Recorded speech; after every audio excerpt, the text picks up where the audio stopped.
भाई जय श्री राम, जय गौ माता। जैसा कि मैंने कल बताया था कि वजीराबाद में कार्रवाई चल रही है, लगातार फोन आ रहे थे, लोगों ने बताया।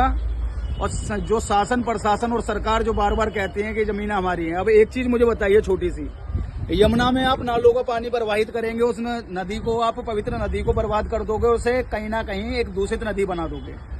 दूसरी तरफ जिन नदियों के किनारे पे घाट होने चाहिए, गौशालाएं होनी चाहिए, मंदिर होने चाहिए, उन मंदिरों को आप तोड़ते हो, उन गौशालाओं को आप तोड़ते हो। और सबसे बड़ी बात, जिन मंदिरों के पुजारियों को घर ही उनका मंदिर होता है, उन्हें उनके घर से बाहर निकाल देते हो। मुझे आज बता दे, एलजी से लेकर दिल्ली का मुख्यमंत्री तक इस बात का जवाब दे कि आखिर ये मंदिर के पुजारी कहां पर रहने जाएंगे। आखिर उन्होंने आपका क्या लिया था?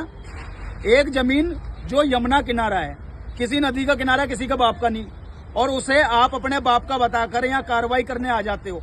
ऐसे ही पिछले 10 साल में लगभग दिल्ली के अंदर 450 से ज्यादा मंदिर सरकार ने ये कहकर तोड़े हैं कि दिल्ली में ये जगह सरकारी है।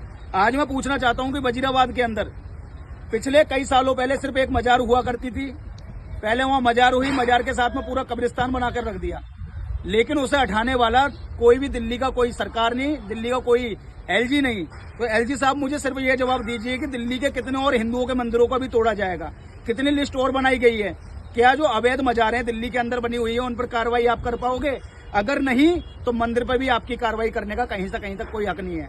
ये हमारे महाराज जी आज दुखी हैं, ये खुद बता रहे हैं कि यहाँ प्रशासन आया, उन्होंने इन्हें मौका तक नहीं दिया मूर्तियों को हटाने का, और मूर्तियों को खंडित तक कर दिया गया। आप ही बताओ, एक पवित्र स्थल में मूर्तियों की कितने बड़ा व्यवस्थाएं होती हैं, और उन मूर्तियों को अगर तोड़ दिया जाए तो खुद सोचिए कि जो सुबह शाम पुजारी भगवान की पूजा कर रहा है उसके दिल पे क्या पीड़ा बीत रही होगी उस समय। भाई वीडियो को ज्यादा आप शेयर करना इसलिए बनता है कि जो दिल्ली के अंदर लगातार फ्री के चक्कर में लोग बड़ी बड़ी बातें कर रहे हैं, वही लोग मिलकर आपके मंदिरों का ये हाल कर रहे हैं। तो मंदिर के लिए कोई लाखों एकड़ जमीन नहीं। और सीधी भाषा में कहूं, अगर इन गौ माताओं को चारा मिल रहा है कहीं पर खड़े खड़े खाने के लिए, तो ये सरकार को शायद बातें अच्छी नहीं लग रही हैं। सरकार खुद चाहती है कि ये पन्नियां खाएं और ये सड़कों पर घूमें, ताकि कोई कसाई इन्हें रात को ले जाए और इन्हें काट के अपना व्यापार चालू कर दे। सरकार खुद चाहती है कि गाय कटे और उनसे व्यापार हो और इनकी राजनीतिक रोटियां सिकती रहे। ये देखिए, गौशालाएं हुआ करती थी पूरी, दूर तक मैं दिखा रहा हूँ, गाय हैं लगभग 7 से 8 गाय यहाँ पे हैं, और तो शायद लोग ले भी गए हैं। यहाँ पे बता रहे हैं कि 10 गाय हैं यहाँ पे। महाराज जी हैं, मैं एक बार इनसे ही पूछ लेता हूँ। महाराज जी, क्या मामला था पूरा यहाँ का? यहाँ पे सर ऐसा मामला था, हम लोगों को किसी ने बताया नहीं कि आपका मंदिर टूटेगा। हम लोगों को सुबह थाने में ले गए, हम लोगों से पूजा जांची करी, तो उन्होंने बोला थाने वालों ने कि हमारा इसमें कोई हाथ नहीं है, ये ऊपर से हमें उड़ रहा है, और वहाँ पे आप जाके ड्रामा नहीं करना, आपने जो हटाना है, अपनी मूर्ति हटानी है, आपको मौका दिया जाएगा, अपनी मूर्ति आप ले जा सकते हैं, नहीं तो हम सारी मूर्तियां जल प्रवाह कर देंगे। आपको मूर्ति हटाने का टाइम दिया था इन्होंने? हमें 1 घंटे का टाइम दिया था मूर्ति हटाने। अब आप मुझे एक चीज बताइए कि मंदिर के अंदर अगर मूर्ति है तो मूर्ति 1 घंटे के अंदर हट जाती है क्या?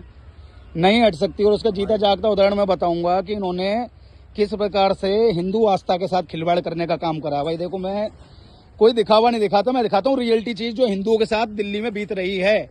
जो दिल्ली में फ्री बिजली, फ्री पानी की बातें लंबी लंबी की जाती हैं। आप देखो, ये पद चिन्ह है जो समाधि हुआ करती थी, किसी महाराज जी की समाधि भी हो सकती है, उनके पद चिन्हों को किस प्रकार से फेंक दिया गया तोड़ ताड़ के। ये पूरी कार्रवाई बता रहे हैं कि डीडीए के अधिकारी यहाँ पहुंचे थे, उन्होंने ये पूरी कार्रवाई की है, और उसके साथ में पूरे के पूरे मंदिर और गौशालाओं को तबाह करके रख दिया। ये देखिए, अब इससे भी अगर आपकी आंखें नहीं खुलती है तो भगवान ही आपका मालिक है, आपकी आंख कोई खोल ही नहीं सकता है।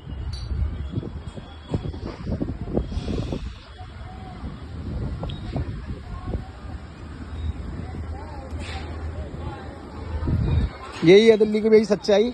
लोग कहते हैं कि बांग्लादेश में क्या हो रहा है, बांग्लादेश में क्या हो रहा है, तो बांग्लादेश का तो छोड़ो, आप अपनी दिल्ली को बचा लो पहले। दिल्ली के मंदिरों में क्या हो रहा है वो आप देखिए। मंदिर सुरक्षित नहीं है, हिंदू सुरक्षित नहीं है, लेकिन